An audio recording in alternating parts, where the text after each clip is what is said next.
Hello दोस्तों, welcome to main point study. आज हम करने वाले हैं पार्ट 7 कक्षा 10 का सामाजिक विज्ञान का, जिसका नाम है लोकतंत्र के परिणाम। और हम करने वाले हैं इसका पार्ट सेकंड। फर्स्ट पार्ट मैं पहले अपलोड कर चुका हूँ, लिंक नीचे डिस्क्रिप्शन में है, पहले वो जाकर देखना, तभी आपको चैप्टर अच्छे से क्लियर होगा। ओके जी। सो फर्स्ट मैं आपको दोबारा बोल रहा हूँ, फर्स्ट पार्ट नहीं देखा तो पहले फर्स्ट पार्ट जाकर देखना। फिलोसफिकल चैप्टर है और इवन आपको समझ भी नहीं आएगा अगर आपने फर्स्ट पार्ट नहीं देखा होगा तो। चलो जी, देख लिया है तो एक बार दोबारा जाकर देख कर आ जाओ, चीज़ अच्छे से रिकैप हो जाएगी। ओके। सो लास्ट पार्ट में हमने क्या देखा था, फर्स्ट पार्ट में हमने क्या देखा था, हमने ये देखा था कि लोकतंत्र क्या होता है। ठीक है, लोकतंत्र एक ऐसी शासन व्यवस्था होती है जहाँ पर लोग अपना नेता चुनते हैं। ठीक है, जैसे भारत एक लोकतंत्र है क्योंकि यहीं पर हम वोट देकर अपना नेता चुनते हैं। उसके बाद हमने देखा था कि बहुत सारे लोग लोकतंत्र को पसंद करते हैं क्योंकि यहाँ पर क्या होता है, सबके साथ समान व्यवहार किया जाता है, इक्वालिटी है, यहाँ पर लोगों की गरिमा की रिस्पेक्ट करी जाती है, साथ ही में अच्छे अच्छे फैसले लिए जाते हैं। ये सारी की सारी बातें देखी थी, इसलिए ज़्यादातर लोग लोकतंत्र को पसंद करते हैं। बट कुछ लोग थे जिनका ये कहना था कि लोकतंत्र सिर्फ नैतिक रूप में अच्छी है बट व्यवहार में अच्छी नहीं है, मतलब सिर्फ अच्छी अच्छी बातें लिखी हुई है इसमें, और एक्चुअल में जब बात आती है तो वो इतना अच्छा नहीं है। ठीक है, तो आपको इसका आंसर कैसे करना है, आपको ये बोलना है, आपको ये लिखना है कि लोकतंत्र को लोग इसलिए पसंद करते हैं क्योंकि यहाँ पर अलग अलग तरीके के अधिकार दिए गए होते हैं। लोगों को पूरा हक होता है कि अपनी बात वो सरकार और लोगों के सामने रख सके। ठीक है, हमें समझना पड़ेगा कि जो लोकतंत्र है वो सिर्फ एक शासन व्यवस्था है जो एक स्थिति हमें प्रदान करता है। उस स्थिति का हमें कैसे फ़ायदा उठाना है अपने लक्ष्यों को पूरा करने के लिए, वो हमें देखना पड़ेगा। जैसे मैंने आपको एग्जांपल दिया था कि अगर लोकतांत्रिक देश में आपके साथ भेदभाव होता है, ठीक है, तो आप उसके खिलाफ आवाज़ उठा सकते हो। ठीक है, ये आपको स्थिति प्रदान कर रखी है, बट आप अगर उसका फ़ायदा नहीं उठाते, आप केस फाइल नहीं करते, आप एफआईआर नहीं करते, तो वो आपकी गलती है, लोकतंत्र की गलती नहीं है। ये लिखना है आपको। ठीक है, उसके बाद हमने देखा था कि क्या लोकतांत्रिक कुशल है, बिल्कुल, क्योंकि यहाँ पर जो फैसला लिया जाता है बेशक उसमें टाइम लगता है बट वो सबसे पूछ कर लिया जाता है, बातचीत करके लिया जाता है। एक प्रोसीजर, एक प्रक्रिया फॉलो करी जाती है, इसलिए जो डिसीजन होता है वो सबके लिए मान्य होता है और सब मानते हैं उसको। इसलिए हम कह सकते हैं कि लोकतांत्रिक सरकार कुशल होती है। उसके बाद हमने देखा था कि लोकतांत्रिक सरकार उत्तरदायी होनी चाहिए, साथ में जिम्मेवार होनी चाहिए और वैध सरकार होनी चाहिए। उत्तरदायी का मतलब क्या होता है कि जो लोगों के हर प्रश्न का उत्तर करें। ठीक है, हर जो भी सवाल पूछे लोग उसका जवाब दें। ठीक है, तो हमने देखा था कि भारत में क्या है, एक आरटीआई, एक पारदर्शिता है कि लोग अपना जो भी क्वेश्चन है वो सरकार से पूछ सकते हैं, एक आरटीआई दायर करके, कोर्ट के अंदर एक आरटीआई दायर करके। ठीक है जी, ये देखा था हमने। और उसके बाद हमने देखा था कि जिम्मेवार सरकार, जिम्मेवार सरकार क्या होती है, जो लोगों की डिमांड्स को सुने, मांगों को सुने और उसको पूरा करने का प्रयत्न करे। ठीक है, और हमने यूपीआई गवर्नमेंट का एग्जांपल देखा था कि यूपीआई कह रहा हूँ मैं, पेटीएम का होता है। अच्छा, पेटीएम का नंबर भी डिस्क्रिप्शन में दे रखा है, आप अगर सपोर्ट करना चाहो तो कर सकते हो। यूपीए गवर्नमेंट, ठीक है, एक कांग्रेस का लायंस था जिसको हम यूपीए गवर्नमेंट कहते हैं। तो यूपीए गवर्नमेंट जो थी, वो गवर्नमेंट जो है, यूपीए की गवर्नमेंट, उसने लोगों की डिमांड सुनी क्योंकि लोग बहुत ज़्यादा प्रोटेस्ट कर रहे थे कि जी लोकपाल बिल आना चाहिए, आना चाहिए, आना चाहिए। तो उन्होंने उसकी डिमांड सुनी, इग्नोर नहीं करा, डिमांड सुनी और लोकपाल बिल को पार्लियामेंट में पेश किया।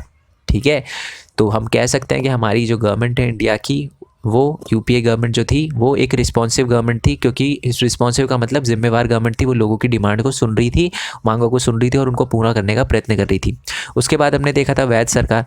वैध सरकार क्या होता है, वह सरकार जो लोगों की खुद की सरकार हो, जिसे लोग खुद चुनते हो। तो हमें पता ही है लोकतांत्रिक सरकार क्या होती है, जो लोग अपने नेता को खुद चुनते हैं। तो हम कह सकते हैं कि हमारी सरकार जो है, देश की, भारत की सरकार, वो एक वैध सरकार है। ओके जी। उसके बाद जैसे ही मैंने आपको चैप्टर शुरू करवाया था ना, तो मैंने एक बात बोली थी आपको कि इस चैप्टर में हम पढ़ने वाले लोकतंत्र के परिणाम के बारे में। क्या लोकतांत्रिक देश सच में आर्थिक विकास करने में सक्षम है? क्या आर्थिक तेज़ी बढ़ती है? क्या डेवलपमेंट होता है हमारे लोकतंत्र से? अगर मान लो किसी देश में लोकतंत्र है और दूसरे वाले देश में राजा रानी वाला शासन है, तो किस देश का डेवलपमेंट ज़्यादा तेज़ी से होगा? किस देश में गरीबी घटेगी? किस देश में ज़्यादा इक्वल राइट दिए गए होंगे? ये हम देखने वाले हैं इस वाले पार्ट में। ठीक है, तो पहला ही हमारा टॉपिक है आर्थिक समृद्धि और विकास। तो हम यही देखने वाले हैं कि क्या लोकतांत्रिक देश में विकास तेजी से होता है। मैं इसका वैसे ही पहले आपको आंसर बता देता हूँ। The answer is no.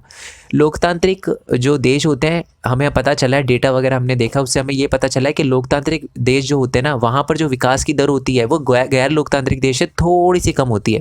जैसे अगर कहीं पर राजा रानी वाला सिस्टम है तो उसकी प्रगति थोड़ी सी तेज होती है, और हमारी जो लोकतांत्रिक देश है उसकी प्रगति थोड़ी सी धीरे होती है। तो एक बार हम रीड कर लेते हैं, बट फिर भी हम लोकतंत्र को ही पसंद करते हैं। क्यों? क्योंकि यहाँ पर जो गैर लोकतांत्रिक देश होते हैं उसमें अधिकार नहीं होते, बट लोकतांत्रिक देश में अधिकार होते हैं। इसलिए आर्थिक समृद्धि बिल्कुल थोड़ी सी कम होती है, बट हमें यहाँ पर अधिकार बहुत ज़्यादा मिले हुए होते हैं लोकतांत्रिक देश में, इसलिए हम लोकतांत्रिक देश को पसंद करते हैं। ठीक है जी, तो देखो यही पॉइंट है। एक बार मैं रीड कर देता हूँ आपके लिए। 1950 से 2000 तक, यानी 1950 से लेकर 2000 के ईयर तक के बीच के सभी लोकतांत्रिक शासनों और तानाशाही के कामकाज की तुलना करें तो हम यहाँ पाएंगे कि आर्थिक समृद्धि के मामले में तानाशाही का रिकॉर्ड थोड़ा बेहतर है। मतलब जो तानाशाही है, तानाशाही का मतलब जहाँ राजा रानी वाला सिस्टम है, जहाँ पर डिक्टेटरशिप है, वो थोड़ा सा बेहतर है उसका रिकॉर्ड।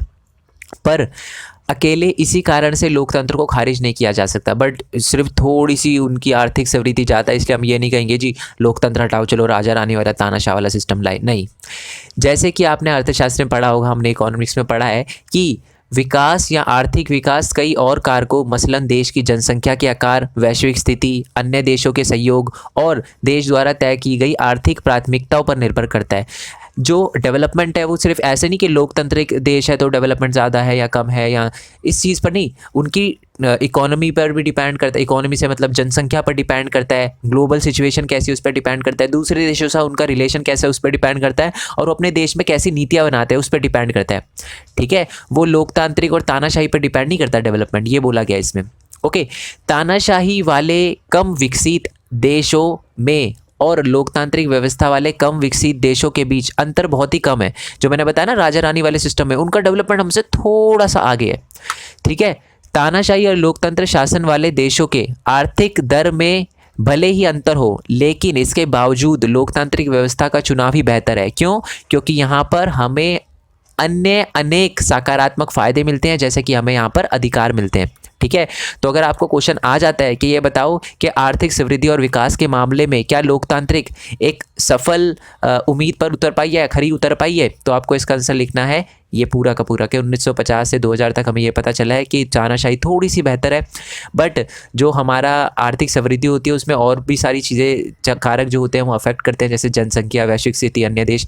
पर हमें ये पता चला है कि जो तानाशाह देश है वो थोड़ा सा आगे है, बट इसका मतलब ये नहीं कि हम लोकतंत्र को खारिज कर दें। क्यों? क्योंकि लोकतंत्र में और ज़्यादा सकारात्मक फायदे हैं, जैसे कि लोगों को अधिकार दिए गए हैं। ओके जी, चलो अब नेक्स्ट क्वेश्चन आता है असमानता और गरीबी में कमी।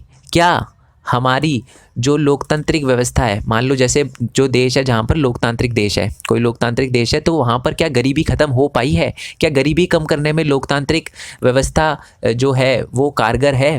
क्या यहाँ पर लोकतांत्रिक देश में लोगों को इक्वल अधिकार है?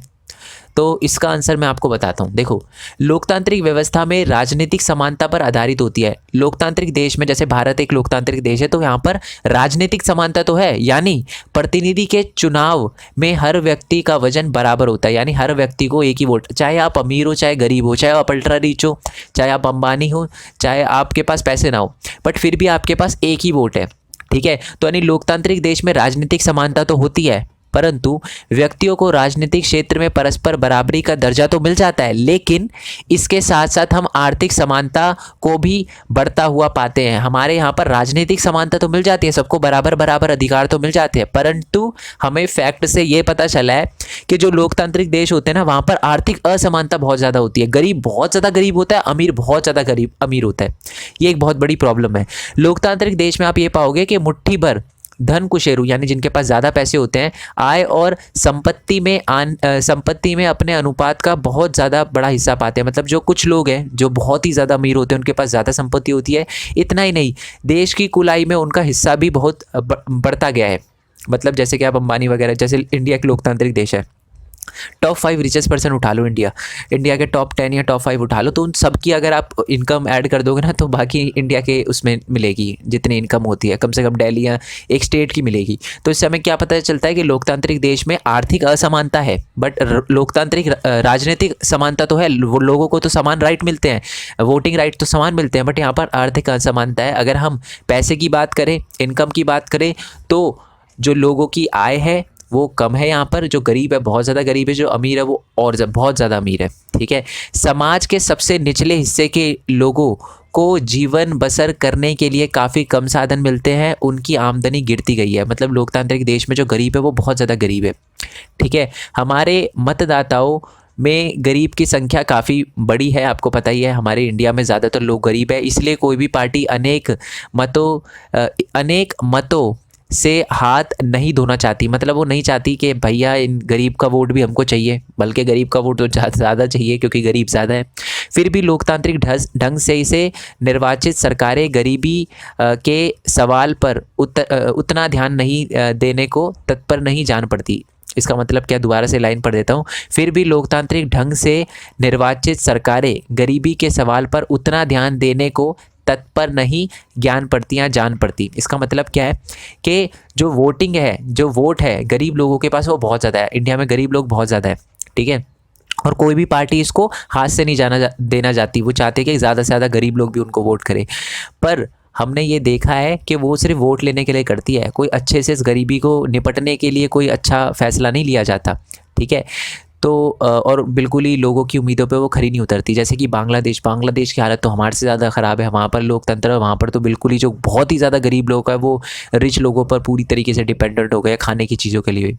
तो वास्तविक जीवन में लोकतांत्रिक आर्थिक असमानताओं को कम करने में ज़्यादा सफल नहीं हो पाया। तो हमें ये पता चला, अगर आपको क्वेश्चन आता है कि ये बताओ कि जो हमारा लोकतांत्रिक देश है क्या वो असमानता और गरीबी को कम करने में कारगर रहा है, तो हम बोलेंगे नहीं, ठीक है।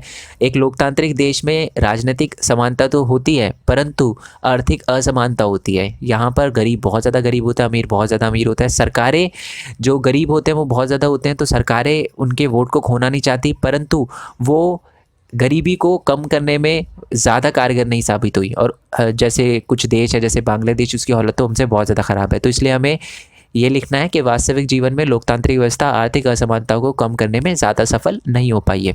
ओके, नेक्स्ट है सामाजिक विविधताओं और सामंजस्य। इसका क्या मतलब है?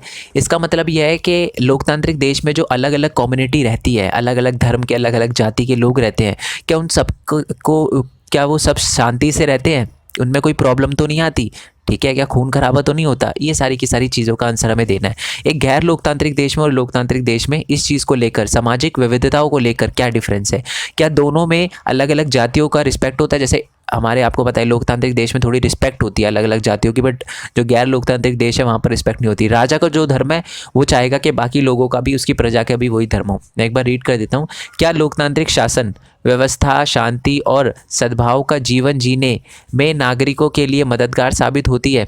मतलब क्या लोकतांत्रिक शासन में जो शांति वगैरह ये सारी की सारी मिलती है लोगों को, इसके बारे में हम पढ़ेंगे, ठीक है। कोई भी समाज अपने विभिन्न समूहों के बीच टकरावों को पूरी तरह और स्थायी रूप से ख़त्म नहीं कर सकता। उसके बाद आपको ये लिखना है कि कोई भी देश हो, चाहे कोई भी देश हो, चाहे वो लोकतांत्रिक और गैर लोकतांत्रिक हो, उसमें पूरी तरीके से तो जो लड़ाई झगड़ा है या वो ख़त्म नहीं हो सकता, परंतु हम इन अंतरों और मतभेद का आदर करना सीख सकते हैं और इनके बीच बातचीत से सामंजस्य बैठाने का तरीका विकसित कर सकते हैं। इस काम के लिए लोकतंत्र सबसे अच्छा है। इसका मतलब क्या है? इसका मतलब ये लिखा गया है कि चाहे कोई भी देश हो वो पूरी तरीके से असमानताओं को ख़त्म तो नहीं कर सकता, ठीक है। हर देश, चाहे वो लोकतांत्रिक हो या ना हो, लड़ाई होती है, ठीक है, परंतु उस लड़ाई को कैसे कम किया जा सके, ख़त्म किया जा सके बातचीत से, उसके लिए लोकतांत्रिक सबसे अच्छा है। अब मैं इसको थोड़ा एग्जांपल से समझा देता हूँ। मान लो एक लोकतांत्रिक देश है और एक गैर लोकतांत्रिक यानी राजा रानी वाला सिस्टम वाला देश है, ठीक है। राजा रानी वाले देश में अगर कोई धर्म के नाम पे लड़ाई वगैरह होती है ना, तो राजा तो उसी का सपोर्ट करेगा जो उसके धर्म का होगा। परंतु एक गैर लोकतांत्रिक देश में ये बोला जाता है चाहे किसी भी धर्म का बंदा हो, अगर लड़ाई झगड़ा हो रहा है तो उसको शांत करवाया जाता है, बातचीत करवा के सामंजस्य करवाया जाता है और बोला जाता है कि आप ऐसा ना करो। और इसके लिए, क्योंकि लोकतंत्र में बैठ के आराम से बात होती है, इसलिए इन टकरावों को कम किया जा सकता है, ठीक है जी, हमें ये समझ आ गया। परंतु गैर लोकतांत्रिक व्यवस्था में आमतौर पर अपने अंदरूनी राजनीतिक या सामाजिक मतभेदों से आंख फेर ली जाती है कि भैया छोड़ो ना, हमारी जाति का नहीं है ना, लड़ने दो जो है, या उन्हें दबाने की कोशिश करी जाती है। या राजा का धर्म अगर कुछ और है और लड़ाई करने वाला दूसरा धर्म का है तो राजा उसको दबाता है या मारता है या सूली चढ़ा देता है, ठीक है। अच्छा, अगर हम चाहते हैं कि जी लोकतांत्रिक देश में जो अलग अलग जातियाँ के लोग रहते हैं, ठीक है, अलग अलग सामाजिक विविधताओं के लोग रहते हैं, उनकी रिस्पेक्ट हो, तो उसके लिए दो चीज़ें करना बहुत ज़्यादा ज़रूरी है। यही पॉइंट लिखा है। इसी कारण को हासिल करने के लिए या इसी परिणाम को हासिल करने के लिए लोकतांत्रिक व्यवस्था को स्वयं भी दो शर्तों को पूरा करना होता है, ठीक है। अगर हमें ये चाहिए कि जी अलग अलग जाति के जो लोग रह रहे हैं उन सब की रिस्पेक्ट, वो सारे के सारे शांति से रहे लोकतांत्रिक देश में, तो सरकारों को दो चीज़ें करनी पड़ेगी या लोगों को दो चीज़ें करनी पड़ेगी। क्या चीज़ें? पहली तो बहुमत को सदा ही अल्पमत का ध्यान रखना होता है। इसका मतलब है कि जो लोग मेजॉरिटी में है, ठीक है, जैसे कि हम श्रीलंका का एग्जांपल लेते हैं। श्रीलंका में जो सिन्हाला लोग थे, ठीक है, जो सिन्हाला बोलते थे, चैप्टर नंबर 1 आई होप आपने पढ़ा हो, तो सिन्हाला लोग जो थे वो ज़्यादा थे, उनकी मेजॉरिटी थी, तो उनको तमिलों का ध्यान रखना चाहिए था, उनके साथ काम करने की आवश्यकता है, तभी सरकार जन सामान्य की इच्छा का प्रतिनिधि कर पाती है। इसका मतलब ये है कि जो बहुमत में है ना, जिनकी पॉपुलेशन ज़्यादा है, सिन्हाला बोलने वाले ज़्यादा है, अगर हमारे श्रीलंका में देखें तो उनको तमिलों के साथ मिलकर काम करना चाहिए था, ठीक है, उनकी जन सामान्य इच्छाओं को पूरा करने का कोशिश करना चाहिए था, उनकी बातें सुननी चाहिए थी। तो पहली तो ये, क्योंकि अगर आप तमिलों आपको पता ही है, देखो सिन्हाला ने तमिलों की बात नहीं सुनी तो क्या हुआ, फिर वहाँ पर लोकतांत्रिक व्यवस्था थी बट उन्होंने तमिलों की बात नहीं सुनी, उनको बिल्कुल इग्नोर कर दिया और उनका ध्यान नहीं रखा, इस वजह से दंगे स्टार्ट हो गए थे, गृह युद्ध हो गया था वहाँ पर, है ना। तो पहला पॉइंट तो ये है कि जो बहुमत में लोग हैं वो अल्पमत का ध्यान रखें। सेकंड पॉइंट है कि बहुमत के शासन का अर्थ धर्म, नस्ल अथवा भाषीय आधार के बहुसंख्यक समूह के शासन नहीं होता। बहुमत के शासन का मतलब होता है कि हर फैसला या चुनाव में अलग अलग लोग और समूह बहुमत का निर्माण कर सकते हैं, यहाँ बहुमत हो सकते हैं, प्रत्येक व्यक्ति बहुमत का हिस्सा बनने का मौका होना चाहिए। इसका मतलब क्या है, इसका मतलब मैं आपको समझाता हूँ, ठीक है। जैसे कि आप एक राजा थे, आपको पता है औरंगजेब, ठीक है, जो अच्छा नहीं था, जो मैंने हिस्ट्री पढ़ी है, जहाँ तक मैंने पढ़ी है मेरे को बिल्कुल समझ नहीं आया, वो बहुत बुरे थे, मतलब उन्होंने बहुत लोगों को मारा, बहुत लोगों के साथ गलत किया, इवन बहुत सारे मुस्लिम भी उनको पसंद नहीं करते, ठीक है, वो मुस्लिम धर्म से बिलोंग करते थे, बट बहुत सारे मुस्लिम कहते हैं कि वो बहुत गलत राजा थे। हिंदू भी कहते हैं, मुस्लिम भी कहते हैं, सिख भी कहते हैं, हमारे इंडिया के ईसाई भी कहते हैं, पारसी भी कहते हैं, सारे लोग कहते हैं इंडिया के कि वो गलत थे, ठीक है। तो इससे हमें क्या पता चला, इससे हमें ये पता चला कि जो भी फैसला, अगर हम बोल रहे हैं कि जी औरंगजेब गलत थे, तो हम सारे बोल रहे हैं, ऐसा नहीं कि सिर्फ हिंदू धर्म के बोल रहे हैं, सिख धर्म के बोल रहे हैं, या मुस्लिम धर्म के बोल रहे हैं, पारसी धर्म के, हम सारे के सारे मिलके बोल रहे हैं। इसका मतलब है कि अगर बहुमत हो ना किसी फैसले पे, तो किसी एक धर्म की ना हो, ना एक नस्ल की हो, ना एक भाषीय लोगों की हो, सबकी हो। ऐसा ना हो कि जी औरंगजेब को पसंद ना तो जी पंजाबी होना ज़रूरी है तभी आप औरंगजेब को पसंद, ऐसा नहीं। सारे के सारे लोग इंडिया के, जो बहुमत है वो हमेशा धर्म, नस्ल या भाषीय आधार पे नहीं होना चाहिए, वो जो बहुमत है वो ऐसा होना चाहिए कि सारे लोगों का बहुमत हो, ठीक है। लोगों के जन्म के आधार पे ऐसे अलग नहीं करना चाहिए उनको। इसका मतलब समझ आया ना, इसका मतलब यही है कि जो बहुमत होना चाहिए ना वो धर्म, नस्ल के या भाषीय आधार पे नहीं होना चाहिए, सिंपल। जो बहुमत होना चाहिए वो सबके मेलजोल से होना चाहिए। आई होप इसका मतलब समझ गए हो आप। दोबारा से फर्स्ट वाला और सेकंड वाला पॉइंट दोबारा समझा देता हूँ कि पहला पॉइंट तो ये है कि जो अगर आपको चाहिए कि लोकतांत्रिक देश में सारे के सारे जो सामाजिक विविधताएं हैं वो साथ में रहे, तो उसके लिए दो चीज़ें करना इंपॉर्टेंट है। पहला तो जो बहुमत में लोग हैं, जो बहुसंख्यक है, वो अल्पसंख्यकों का ध्यान रखे, ठीक है। जैसे कि ज़्यादातर लोगों ने श्रीलंका में बेशक वोट सिन्हाला लोगों को दिए, बट उनको सिन्हाला लोगों को तमिल लोगों का भी साथ देना चाहिए था, उनको भी थोड़ा सा उनका ध्यान रखना चाहिए था। ये तो पहला पॉइंट हो गया। दूसरा पॉइंट है कि अगर बहुमत हो ना किसी भी फैसले पे, तो वो धर्म, जाति या नस्ल के आधार पे या भाषा के आधार पे ना हो, जो भी बहुमत हो, ठीक है, चाहे जो भी बहुमत हो या चुनाव हो या फैसला हो, वो सारे के सारे मिलकर ले, ठीक है, सारे के सारे मिलकर ले। ज़रूरी ना हो कि जो बहुमत में फैसला लिया गया वो धर्म के आधार पर ही हो कि जी जो औरंगज़ेब है वो, जैसे कुछ लोग होते हैं जो बोलते हैं कि जी वो हमारे धर्म से बिलोंग करता है तो इसलिए हम अच्छा कहते हैं उसको, ऐसा नहीं होना चाहिए। अगर कोई फैसला जो है वो धर्म के आधार पर नहीं होना चाहिए, सोच के आधार पर होना चाहिए, ना धर्म के, ना नस्ल के, ना भाषा आधार पर। आई होप ये आपको समझ आ गया हो, ठीक है। ना धर्म के आधार पे बहुमत होना चाहिए, ना नस्ल के आधार पे, ना भाषा आधार पे। जो भी बहुमत होना चाहिए वो सारा का सारा लोगों की सोच के आधार पे होना चाहिए। आई होप ये आपको अच्छे से क्लियर हो गया हो, ठीक है। नेक्स्ट है आपका नागरिकों की गरिमा और आज़ादी। तो नेक्स्ट जो हमारा पॉइंट है वो आपसे ये पूछा जाए, अच्छा ये वाला समझ गए ना, आपसे अगर पूछा जाता है कि सामाजिक विविधताओं और सामंजस्य के रूप में जो लोकतांत्रिक है क्या वो सफल हो पाया है, तो आपको ये पूरा का पूरा आंसर लिखना है, ठीक है। नेक्स्ट है कि नागरिकों की गरिमा और आज़ादी। तो आपको क्वेश्चन ये आता है कि क्या नागरिकों की गरिमा और क्या नागरिकों की आज़ादी में लोकतांत्रिक एक सही साबित हो पाया है? क्या लोकतांत्रिक देश में लोगों की गरिमा की रिस्पेक्ट करी जाती है, लोगों की रिस्पेक्ट करी जाती है? क्या लोगों को एक लोकतांत्रिक देश में आज़ादी दी जाती है? उसके बारे में हम इसमें देखेंगे, ठीक है। तो पहले तो ये देखो कि व्यक्तियों की गरिमा और आज़ादी के मामले में लोकतांत्रिक व्यवस्था किसी भी अन्य शासन प्रणाली से काफ़ी आगे है। लोकतांत्रिक देश में बहुत ज़्यादा रिस्पेक्ट होती है लोगों की। गरिमा और आज़ादी की चाह ही लोकतंत्र का आधार है। गरिमा और आज़ादी हो इसलिए लोग चाहते हैं कि जो लोकतांत्रिक व्यवस्था हो, ठीक है, दुनिया भर में लोकतांत्रिक व्यवस्था में इस चीज़ को मानती है, कम से कम सिद्धांत के तौर पर तो ज़रूर मानती है। अभी आप देख रहे होगे ये लाइन बड़ी सी मज़ेदार लिखी हुई है, मतलब ऐसा व्यंग किया हुआ है, कीचड़ उछाला हुआ है लोकतंत्र पे। दुनिया भर की लोकतांत्रिक व्यवस्था इस चीज़ को मानती है कि जी गरिमा और आज़ादी होनी चाहिए, ठीक है, कम से कम सिद्धांत के तौर पर तो मानती है। अब मैं कहना क्या चाहता हूँ, ध्यान से सुनना। जो समाज लंबे समय तक गुलामी में रहे हो उनके लिए एहसास करना आसान नहीं है कि सभी व्यक्ति बराबर है। आपको पता है इंडिया में हमने बहुत अंग्रेज़ों वगैरह के गुलाम रहे हैं और पहले भी राजाओं वगैरह के, तो हमारे लिए ये मानना बहुत ज़्यादा मुश्किल है कि सब लोग जो हैं वो समान है। इसका मैं उदाहरण देता हूँ। यदि अगर हम स्त्री का उदाहरण ले, औरतों का उदाहरण ले, तो आपको पता है कि उनको बहुत ज़्यादा जो संघर्ष के बाद ही एक इक्वल अधिकार और समानता वगैरह मिली है, ठीक है। परंतु इसका मतलब ये नहीं है कि महिलाओं के साथ हमेशा जो है अच्छा व्यवहार ही होता है।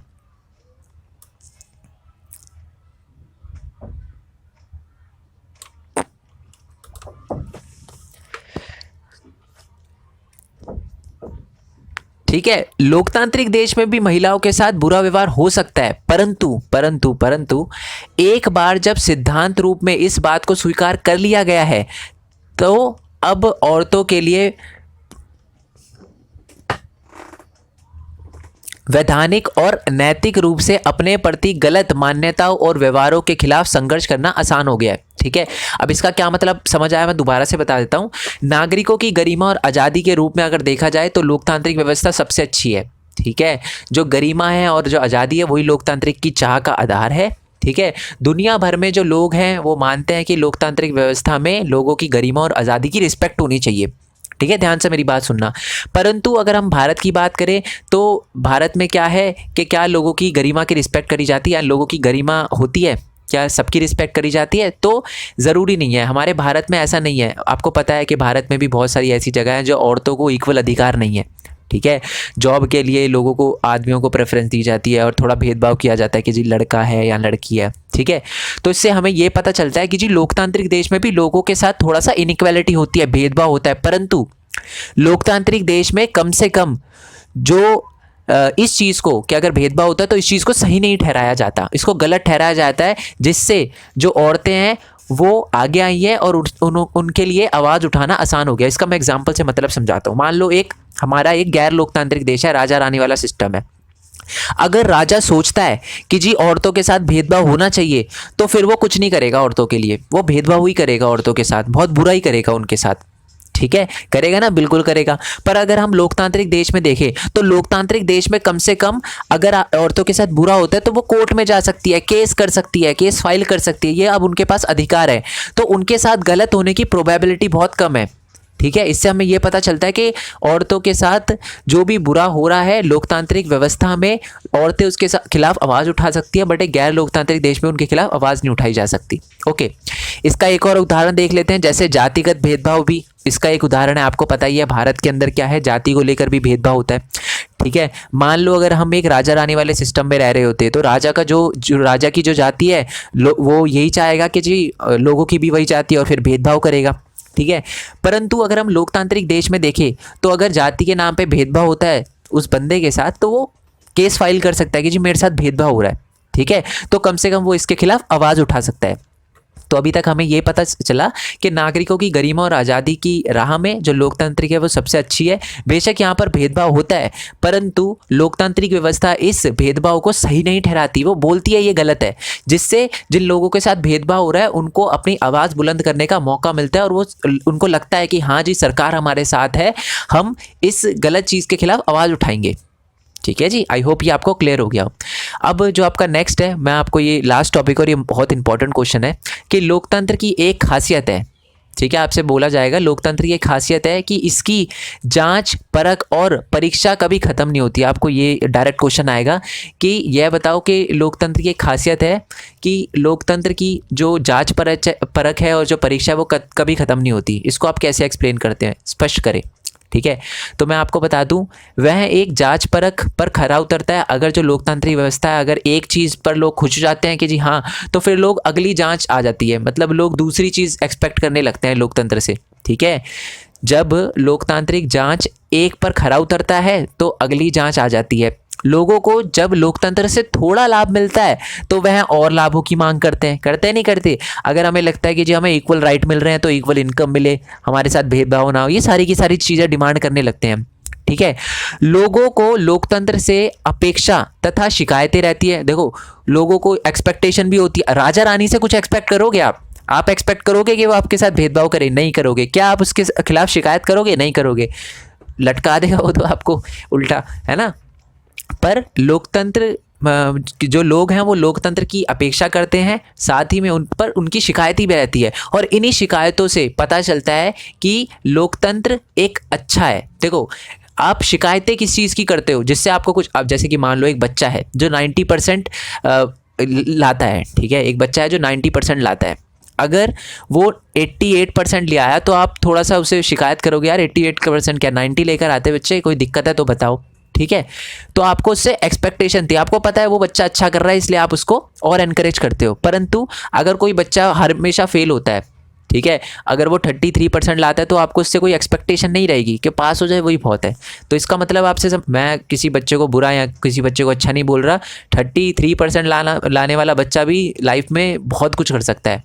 ठीक है, नंबर इम्पॉर्टेंट होते हैं, उससे ज़्यादा इम्पॉर्टेंट होता है चीज़ों को समझना। ठीक है, तो नंबरों से इतना फ़र्क नहीं पड़ता, बट जो आपको चीज़ समझ आ रही है वो अपनी लाइफ में ज़रूर उतारनी है आपको। ठीक है दोस्त, ये बात याद रखना, नंबर इम्पॉर्टेंट नहीं होते। कम से कम ये बात कहने की है, मतलब बहुत एक कंट्रोवर्शियल लाइन है ये। इंपॉर्टेंट होते हैं नंबर, कम से कम 12 तक तो इंपॉर्टेंट होते हैं, बट अपनी आपकी बिल्कुल पूरी लाइफ में इतना इंपॉर्टेंट नहीं होते थे कि जी बिल्कुल ही आप गलत काम करने लग जाओ कि जी हमारे बुरे नंबर आए, पेरेंट्स को क्या जवाब देंगे। इतना डरने की ज़रूरत नहीं है। गलत है, बुरा आया नंबर तो क्या हो गया, अगली बार मेहनत करेंगे, सिंपल है ना। ओके दोस्त, तो एक बार दोबारा से समझा देता हूँ कि लोकतंत्र का जो जांच परख और परीक्षा कभी ख़त्म नहीं होती। लोगों को थोड़ा मिलता है तो लोग ज़्यादा एक्सपेक्ट करते हैं, और लोगों को हमेशा शिकायतें रहती है और अपेक्षा रहती है, और इन्हीं शिकायतों का बना रहना लोकतंत्र की सफलता की गवाही देता है। और इसी से हमें पता चलता है, इन शिकायतों से ही पता चलता है कि जो लोकतांत्रिक जो व्यवस्था है वो सबसे ज़्यादा बेस्ट है। ठीक है जी, सो आई होप आपको वीडियो अच्छी लगी हो तो लाइक करना, चैनल को सब्सक्राइब करना, मोटिवेशन लेवल 100 पार पहुंचाना है आपको, तो सब्सक्राइब करने के बाद शेयर ज़रूर करना।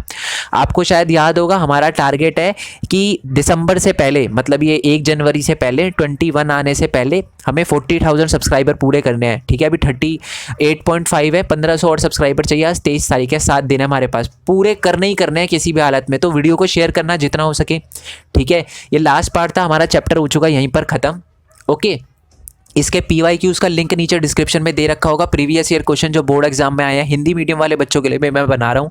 आपको मिलता नहीं है हिंदी मीडियम वाले बच्चों को, तो इसलिए मैं उनके लिए भी बना रहा हूँ। तो उसको वीडियो को देखना, क्वेश्चन आंसर उसके बहुत अच्छे से करने हैं, क्योंकि मैं बोलता नहीं वैसे हर चैप्टर में, बट इस चैप्टर में ज़रूर बोलूँगा कि उसके PYQs ज़रूर करना। सबके आंसर आपको इसी में से मिल जाएंगे, इसके अंदर से मिल जाएंगे। वैसे उसके अंदर भी मैंने बताए हैं, बट इसके अंदर भी आपको मिल जाएंगे। ठीक है, तो वीडियो को शेयर ज़रूर करना। ठीक है, चैनल को सब्सक्राइब करना, मोटिवेशन लेवल बिल्कुल ऊपर पहुंचा देना आप मेरा।